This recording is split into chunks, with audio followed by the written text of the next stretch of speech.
L'intérieur du Sadikleya. Bonjour à nouveau, merci d'être ici avec moi une fois de plus. J'espère que vous allez très bien aujourd'hui. C'est Marie. Bonjour, bienvenue sur ma chaîne. Ces informations peuvent être considérées comme de la science-fiction, ou comme le spectateur le voit le mieux, et je les publie à des fins de divertissement uniquement. Cependant, je prends mes informations très au sérieux, et pour quiconque a des yeux pour voir.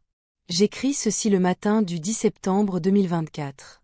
Toleka a été le vaisseau amiral de Tegeta pendant plus de 80 ans. Achevée en 1935, elle a joué de nombreux rôles et participé à d'innombrables opérations dans toute la galaxie, méritant à elle seule plusieurs vidéos pour relater ses myriades d'aventures, dont beaucoup impliquant la planète Terre. En tant que vaisseau à usage multiple, Toleka a été converti pour devenir le yacht de la reine seulement en 2018, lorsque l'ancienne reine Alénim est arrivée au pouvoir. Alénim n'a tenu que 6 ans en tant que reine, étant donné que c'est un rôle très difficile à remplir, et avant elle, il n'y a pas eu de roi ou de reine à Tegeta depuis très longtemps, quelque chose comme 200 années terrestres, ce qui se traduit par quelque chose comme 43 années et demie à Tegeta, ou des cycles autour du Soleil Tau 19 dans le système stellaire des Pléiades M45. Pourquoi une si longue période sans roi ni reine? C'est une autre histoire que je partagerai peut-être une autre fois. Lorsqu'Alénim est devenue reine de Tegeta, elle ordonna la construction du premier des croiseurs lourds améliorés de la classe Toleka, connu simplement sous le nom de Toleka II, dont le premier est Sadikleya, sans qu'aucun autre ne soit construit à cette époque ou jusqu'à présent, car les chantiers navals de Temer sont maintenant occupés à construire l'Aldébaran, une nouvelle classe de vaisseaux spatiaux de type cuirassé. Plusieurs ponts inférieurs des vaisseaux de classe Toleka sont modulaires, ce qui signifie que la coque externe peut être ouverte et que de grandes parties du vaisseau peuvent être retirées complètement, en vrac, pour être remplacées par d'autres ayant une autre fonction. C'est ce qui a été fait sur le vaisseau spatial Toleka en 2018, lorsqu'elle a été modernisée et aménagée pour devenir le yacht de la reine. 2 niveaux de pont à l'avant de la coque inférieure, où se trouvaient les quartiers et les logements de l'équipage, ont été supprimés et remplacés par 2 salles de danse et 2 gymnases ornés de faux murs en briques rouges, pour donner l'impression de ne pas se trouver dans un vaisseau spatial.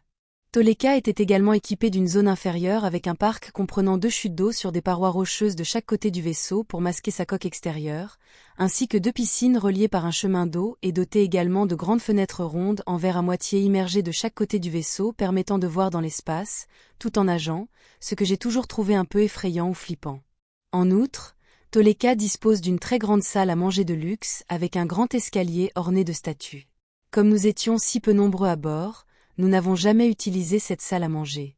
À part ce que je viens de mentionner, Toleka a reçu très peu d'autres choses pour être converti de croiseur militaire lourd polyvalent en un yacht. En revanche, pour en venir au thème de cette vidéo, le vaisseau spatial Sadikleya a été construit dès le départ pour être un yacht. Elle n'a jamais été un vaisseau de guerre, donc la plupart de ses espaces intérieurs sont très différents de ceux du Toleka, même si sa coque a été construite autour du même concept de classe de vaisseau et du même design d'origine. Tous les ponts inférieurs ou la masse de l'équipage seraient logés dans des cabines individuelles dans un vaisseau normal de classe Toleka. Sur Sadikleya, ils sont utilisés pour aménager 2 très grands parcs, l'un au-dessus de l'autre. Dans celui du bas, juste au-dessus de la batterie principale et des annuleurs de gravité situés tout le long de la quille, ou du fond du vaisseau, il y a un lac assez grand avec des rives très réalistes.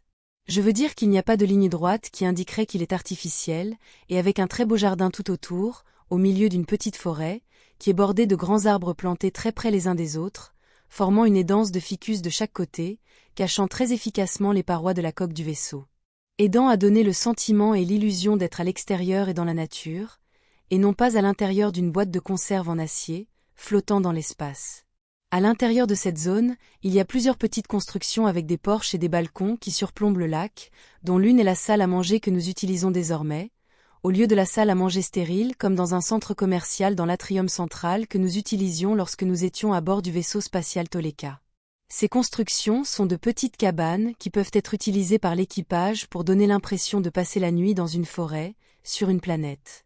Et la plus grande, avec sa terrasse surplombant le lac, est maintenant notre salle à manger, comme je l'ai dit plus haut, ce qui nous donne l'impression de manger dans une sorte de restaurant forestier. En avant de cette zone, et au même niveau, nous trouvons une grande cloison pour séparer cette zone de la suivante, qui est une plage de sable, une réplique de celle que l'on trouve sur la planète Temer, avec du sable de cristaux de quartz poli, avec de plus grosses pierres d'améthyste et des galets de toutes les couleurs, et un rivage de bord de mer avec des vagues qui clapotent sur le sable avec de l'écume d'eau salée.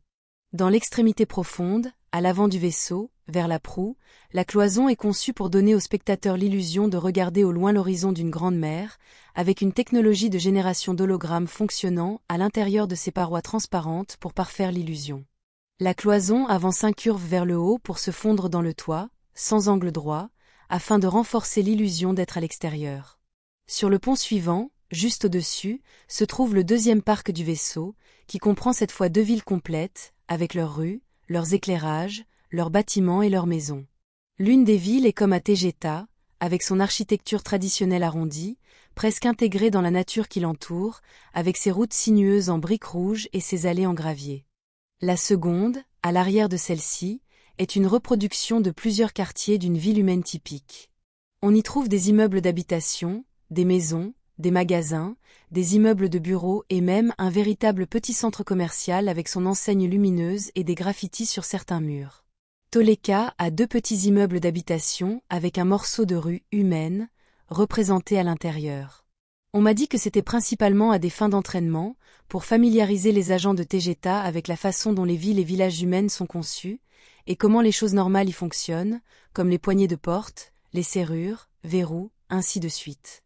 Celui à l'intérieur du Sadiq Leia va beaucoup plus loin que celui plus simple à bord du Toleka, car il donne vraiment l'impression de marcher dans une rue humaine, à l'exception de l'absence de personnes, bien sûr.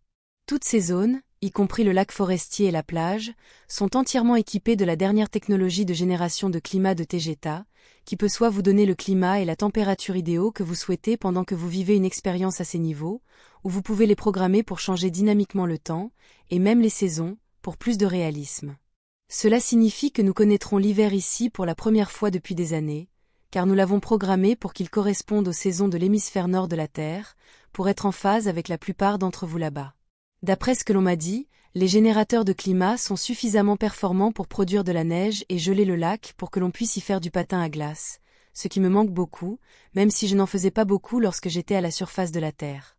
La technologie du climat artificiel à bord comprend des lampes solaires au-dessus qui vous donnent l'illusion d'être sous la lumière directe du soleil, avec des positions migratoires pour imiter la transition du soleil dans le ciel, pour produire des ombres et d'autres effets similaires. Ces lampes solaires émettent également les longueurs d'onde exactes des rayonnements nécessaires pour imiter une véritable étoile, pour que les plantes situées en dessous produisent leur photosynthèse correctement et efficacement, ainsi que le reste d'entre nous puisse générer la vitamine D dont nous avons tant besoin. En plus de ces espaces remarquables à bord, Sadiq Leia est également équipé de salons à la proue, dont l'un contient le même piano à queue que celui qui se trouvait sur Toleka et que nous avons apporté ici avec nous. Ce sont les espaces que nous utilisons le plus, principalement lorsqu'il y a une fête ou quelque chose à célébrer. L'espace de l'atrium du Sadiq Leia est également plus grand que celui du Toleka, plus arrondi et avec une configuration plus conviviale. Contrairement aux rapports initiaux trompeurs lors de sa construction, Sadiq Leia est en fait 30% plus grand qu'un croiseur lourd Toleka de classe 1. Ses hangars sont plus spacieux et plus confortables, pour y garer de grands vaisseaux spatiaux de combat, et ainsi que pour y aménager une petite piste de course le long des murs, juste pour s'amuser. Sous le hangar principal se trouve un autre grand espace, le hangar de service, où les vaisseaux spatiaux et leurs moteurs sont réparés. Sous le hangar de service, Sadiq Leia est aussi équipé d'un niveau agricole plus grand, au cas où nous voudrions planter des jardins potagers, ainsi que des arbres fruitiers. Pour l'instant, cette zone est uniquement en attente, prête à l'emploi, mais elle n'est pas encore utilisée.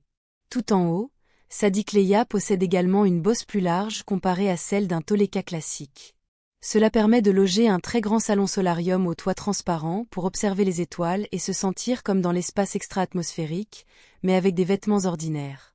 Ce Toleka de classe 2, ou marque 2, comporte d'innombrables améliorations techniques par rapport à la première série Mark 1 de cette classe, et ces améliorations sont très notables. Des portes pneumatiques améliorées et plus denses qui ne restent pas coincées, à l'électricité sans fil dans tout le vaisseau, vous pouvez sentir qu'il s'agit clairement d'une nouvelle génération de vaisseaux spatiaux. Une autre amélioration très importante par rapport aux anciens Toleka Mark 1 est la suppression des réservoirs d'eau en hauteur qui ont toujours été la cause de problèmes et même d'inondations comme cela s'est produit d'abord sur le vaisseau spatial Ritol il y a quelques années et plus récemment sur Toleka il y a quelques mois. Les principaux réservoirs d'eau sont maintenant situés en dessous, là où ils ne devraient pas causer de problème. Je voulais inclure au moins quelques images du Sadiq Leia, mais elles ne sont pas prêtes au moment où j'écris ce texte. Il y aura bientôt des images illustratives, espérons-le. Ce sera tout pour aujourd'hui. Comme toujours, merci de regarder mes vidéos et de les liker, de les partager et de vous abonner pour en savoir plus. Cela aide beaucoup cette chaîne à se développer, et j'espère vous voir ici la prochaine fois. Avec beaucoup d'amour et de reconnaissance, votre amie, Marie Soie.